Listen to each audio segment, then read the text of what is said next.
inches, and fortunately, the template that we had made fit the holes on the base of the globe. Got it lowered down position. I bolted it down, and then climbed up into the thing and unhooked the crane off of it. And 50 years ago, it was done, and it's still standing there today. So.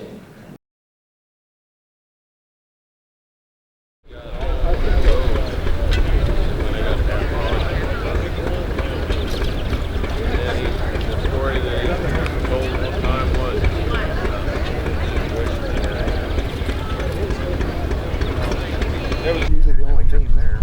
That far. But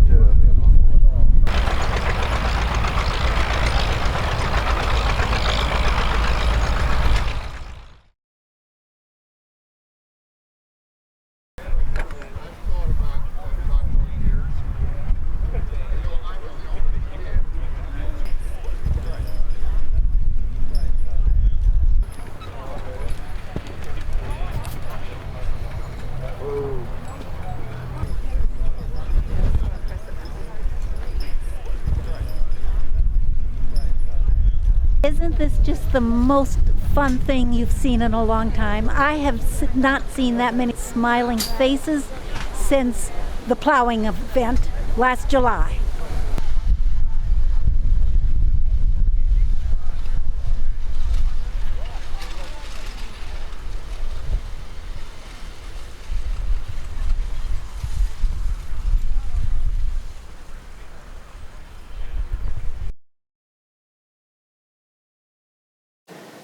And the government will give us extra land for schools and churches? We can keep our religious freedom. No more swearing of oaths. No more taking up of the sword. And we can educate our children as we wish. And we can keep speaking German, Inga mixed with the Swiss? Yeah. This is a special quilt in a number of ways.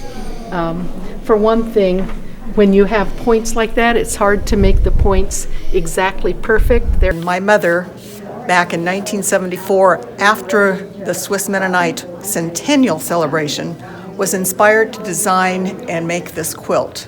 With the names of all the family, and on the side is the genealogy pieces.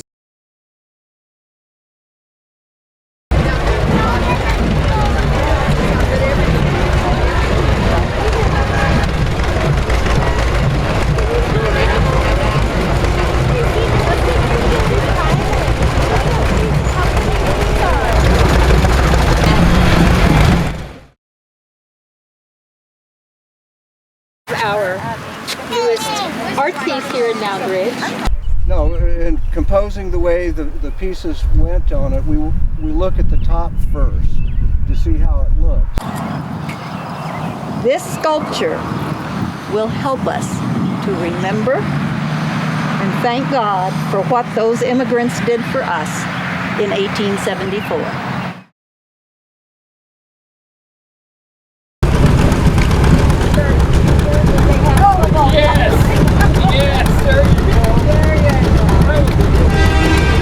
Yeah, that was the first West Side building.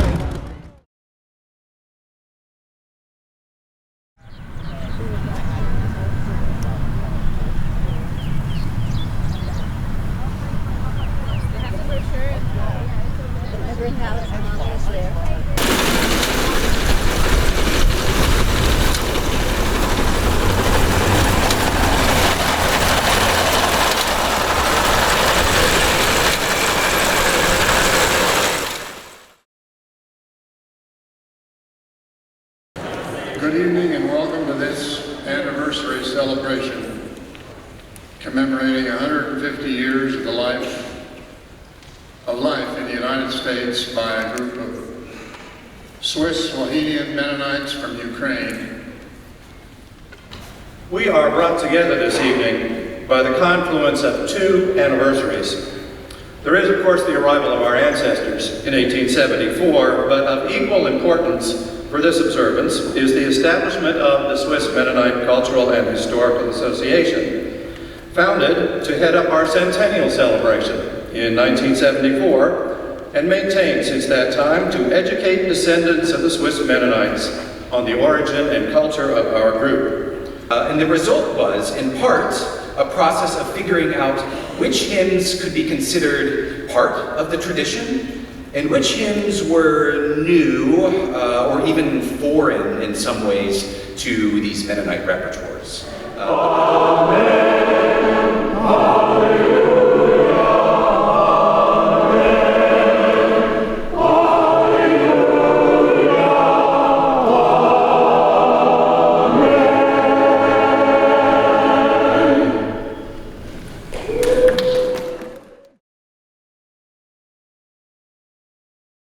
She got her strength from milking cows, which she continued to do well into her 80s. Her hands were so big and strong. She told us that when she was a little girl in Russia, she would milk all 4 faucets on the cow at the same time. In fact, her reputation for milking was so well known that outsiders would come and watch her and give her coins. What a great way to make a buck. Moolah.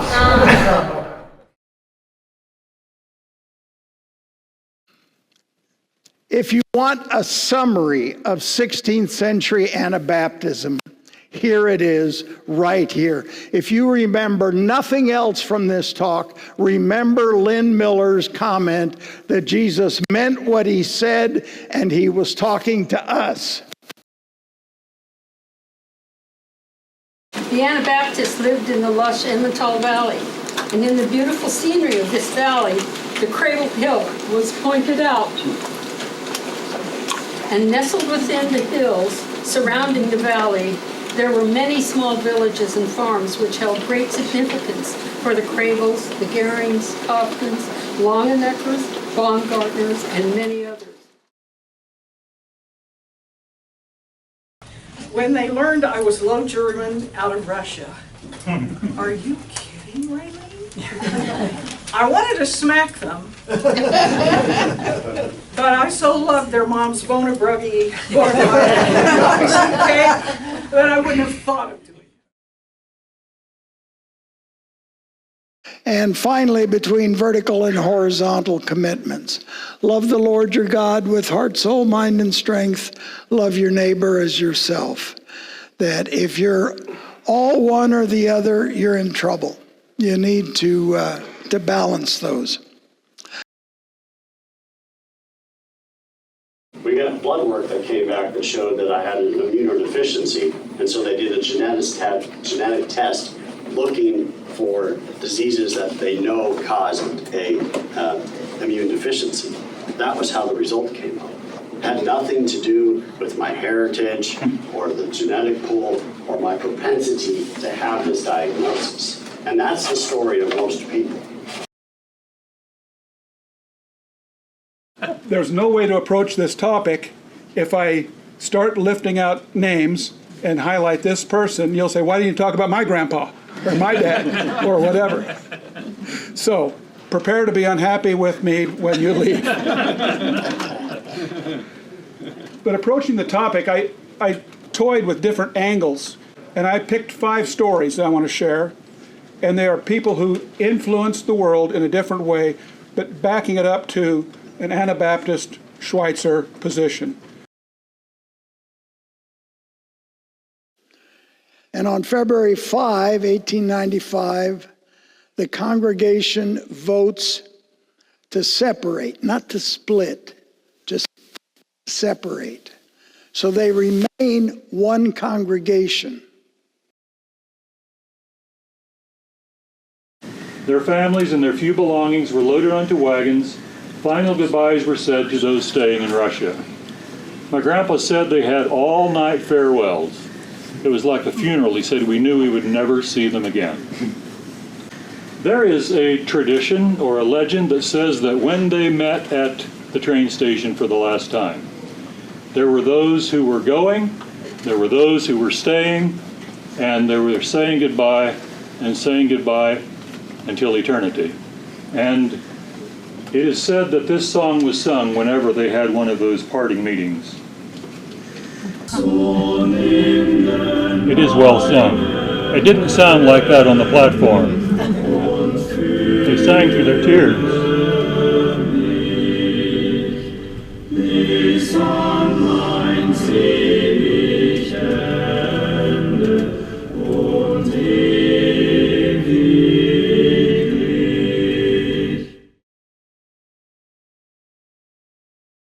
This group moves there to create farmland out of the marshes and the wet country. So they have sophisticated technology of windmills and dikes that can make the land useful to the government there. So they get an invitation to move there and have more religious freedom in the process. And eventually that religious freedom that they had felt goes away and they move to Ukraine.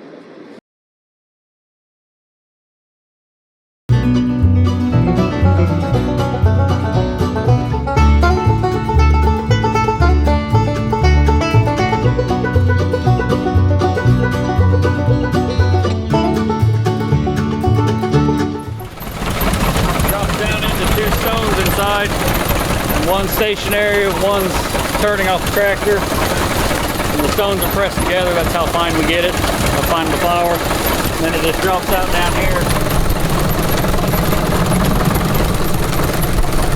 into nice, beautiful, fresh flour.